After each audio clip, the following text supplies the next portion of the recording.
Hello, Internet! It's 8 o'clock. What did you just throw and why? No, I wasn't talking to you. I was talking to the one who just threw that. What's your sweater? My son threw a sweater across the room for no reason. And I get very confused sometimes when he does that sort of thing. Because there was no good reason to throw a sweater, buddy. It's not going to go off anytime soon. I just checked. Okay. Hi. Sorry, I'm distracted. I'm in pain. It's been a long weekend, Internet. But we are here, and we are live, and it is 8 o'clock, and this is my face, and this is my book, and we are going to read a chapter of The Magic of Oz. We are closing in on the end of The Magic of Oz, which is the 13th of 14 books in the Oz series. I think we're on chapter 16 tonight. There's 23 chapters. So next Sunday night we'll finish this book. And then Monday night of next week we will start the final book of the Oz series. How crazy is that? Oh, holy cow. We started just after April 28th of last year, and we're going to finish in early May of this year. I know it was just after April 28th because I bought the books as my birthday present to me. And my birthday was April 28th. So anyway, we're going to read chapter 16 tonight, which has a hopeful title. Hopefully things are going to turn around for our heroes here because they're having a rough go of it. But chapter 16 is entitled The Glass Cat Finds the Black Bag. You know whose black bag that is, right? Whose black bag is it, children? The wizard! It's the wizard. The wizard. My wife's over there and she loves it when I talk about the wizard. She's choosing to ignore me right now and trying not to listen to me, but soon enough she'll be giggling uncontrollably as we talk about the wizard. All right, chapter 16, The Glass Cat Finds the Black Bag. Whose black bag? The wizard! Let's begin. When the 6 monkeys were transformed by Kikiaru into 6 giant soldiers 50 feet tall, their heads came above the top of the trees, which, in this part of the forest, were not so high as in some other parts. And, although the trees were somewhat scattered, the bodies of the giant soldiers were so big that they quite filled the spaces in which they stood, and the branches pressed them on every side. Of course, Kiki was foolish to have made his soldiers so big, for now they could not get out of the forest. Indeed, they could not stir a step, but were imprisoned by the trees. Even had they been in the little clearing, they could not have made their way out of it, but they were a little beyond the clearing. At first, the other monkeys, who had not been enchanted, were afraid of the soldiers and hastily quitted the place. But soon finding that the great men stood stock still, although grunting indignantly at their transformation, the band of monkeys returned to the spot and looked at them curiously, not guessing that they were really monkeys and their own friends.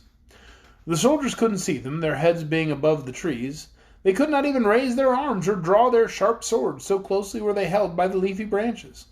So the monkeys, finding the giants helpless, began climbing up their bodies, and presently all the band were perched on the shoulders of the giants and peering into their faces. "I'm Ebu, your father," cried one soldier to a monkey who had perched on his left ear, "but some cruel person has enchanted me." "I'm your Uncle Peeker," said another soldier to another monkey. So very soon all the monkeys knew the truth, and were very sorry for their friends and relations and angry at the person, whoever it was, who had transformed them. There was a great chattering among the treetops, and the noise attracted other monkeys, so that the clearing and all the trees around were full of them. Rango, the gray ape, who was the chief of all the monkey tribes of the forest, heard the uproar and came to see what was wrong with his people. And Rango, being wiser and more experienced, at once knew that the strange magician, who looked like a mixed-up beast, was responsible for the transformations. He realized that the 6 giant soldiers were helpless prisoners because of their size, and knew he was powerless to release them. So, although he feared to meet the terrible magician, he hurried away to the great clearing to tell Gugu the king what had happened, and to try to find the Wizard of Oz and get him to save his 6 enchanted subjects. Rango darted into the great clearing just as the wizard had restored all the enchanted ones around him to their proper shapes, and the gray ape was glad to hear that the wicked magician beast had been conquered. "But now, mighty wizard, you must come with me to where 6 of my people are transformed into 6 great giant men," he said. "For if they are allowed to remain there, their happiness and their future lives will be ruined." The wizard did not reply at once, for he was thinking this a good opportunity to win Rango's consent to his taking some monkeys to the Emerald City for Ozma's birthday cake. "It is a great thing you ask of me, O Rango the Gray Ape," said he, "for the bigger the giants are, the more powerful their enchantment, and the more difficult it will be to restore them to their natural forms. However, I will think it over." Then the wizard went to another part of the clearing and sat on a log and appeared to be in deep thought. The glass cat had been greatly interested in the gray ape's story and was curious to see what the giant soldiers looked like. Hearing that their heads extended above the treetops, the glass cat decided if it climbed the tall avocado tree that stood at the side of the clearing, it might be able to see the giant's head. So, without mentioning her errand, the crystal creature went to the tree and, by sticking her sharp glass claws in the bark, easily climbed the tree to its very top, and looking over the forest saw the 6 giant heads, although they were now a long way off. It was indeed a remarkable sight, for the huge heads had immense soldier caps on them, with red and yellow plumes, and looked very fierce and terrible, although the monkey hearts of the giants were at that moment filled with fear. Having satisfied her curiosity, the glass cat began to climb down from the tree more slowly. Suddenly she discerned the wizard's black bag hanging to a limb of the tree. She grasped the black bag in her glass teeth, and although it was rather heavy for a small animal, managed to get it free and to carry it safely down to the ground. Then she looked around for the wizard, and, seeing him seated upon the stump, she hid the black bag among some leaves, then went over to where the wizard sat. I can't do the glass cat's voice anymore because all I hear in my head is the wizard, which is not the glass cat's actual voice. I just did that the one night to be funny. I forgot to tell you," said the glass cat, "that Trot and Cap'n Bill are in trouble, and I came here to hunt you up and get you to go and rescue them." "Good gracious, cat, why didn't you tell me before?" exclaimed the wizard. "For the reason that I found so much excitement here that I forgot Trot and Cap'n Bill." "Well, what's wrong with them?" asked the wizard. Then the glass cat explained how they had gone to get the magic flower from Ozma's birthday gift and been trapped by the magic of the queer island. The glass cat's voice is making my throat scratchy. The wizard was really alarmed, but he shook his head and said sadly, "I'm afraid I can't help, my dear friends, because I've lost my black bag." "If I find it, will you go to them?" asked the creature. "Of course," replied the wizard, "but I do not think that a glass cat with nothing but pink brains can succeed when all the rest of us have failed." "Don't you admire my pink brains?" demanded the cat. "They're pretty," admitted the wizard, "but they're not regular brains, you know, and so we don't expect them to amount to much." "But if I find your black bag and find it inside of 5 minutes, will you admit my pink brains are better than your common human brains?"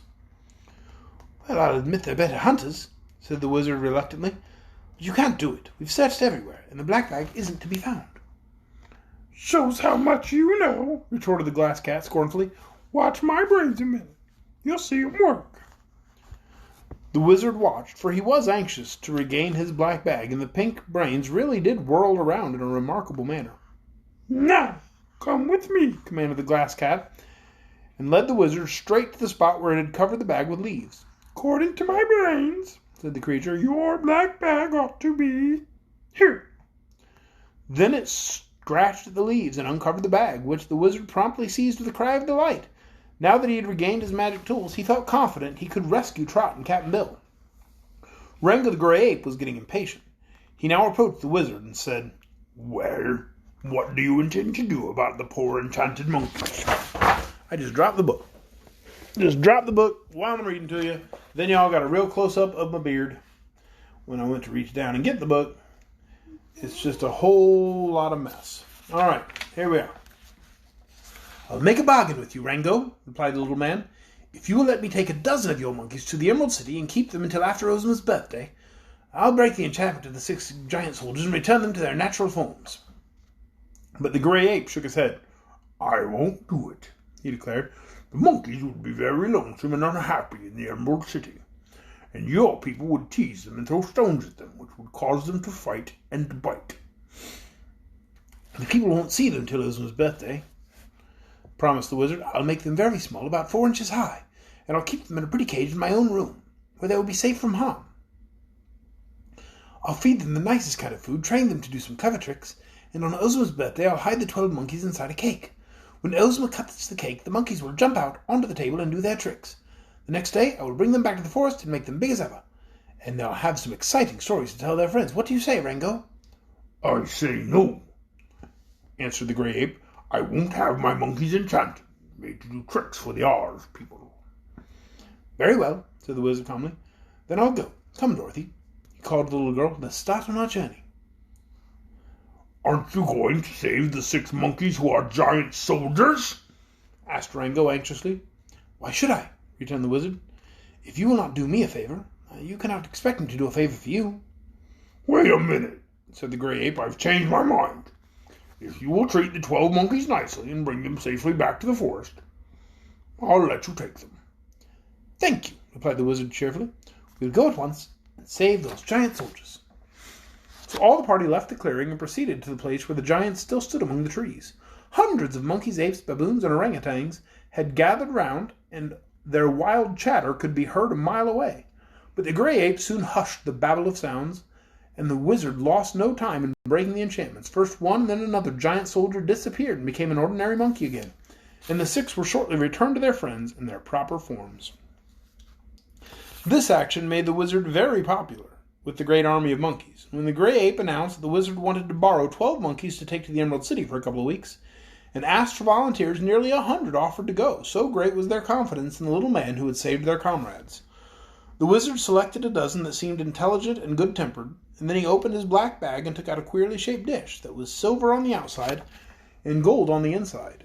Into this dish he poured a powder and set fire to it.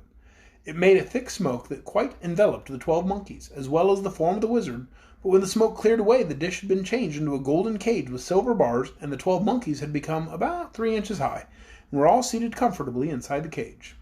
The thousands of hairy animals who had witnessed this act of magic were much astonished, and applauded the wizard by barking aloud and shaking the limbs of the trees in which they sat. Dorothy said, "That was a fine trick, wizard." And the gray ape remarked, "You are certainly the most wonderful magician in all the land of Oz." "Oh, no," modestly replied the little man. "Glinda's magic is better than mine, but mine seems good enough to use on ordinary occasions. And now, Rango, we will say goodbye, and I promise to return your monkeys as happy and safe as they are now." The wizard rode on the back of the hungry tiger and carried the cage of monkeys very carefully so as not to joggle them. Dorothy rode on the back of the Cowardly Lion, and the Glass Cat trotted, as before, to show them the way. Gugu the King crouched upon a log and watched them go, but as he bade them farewell, the enormous leopard said, I know now that you are the friends of beasts, and that the forest people may trust you. Whenever the Wizard of Oz and the Princess Dorothy enter the forest of Gugu hereafter, they will be as welcome and as safe with us as ever they are in the Emerald City. And that is the end of Chapter 16, The Glass Cat Finds the Black Bag. Tomorrow night, join us right here at 8 o'clock Facebook Live for Chapter 17, A Remarkable Journey. I think I'm done now. Good night, everyone.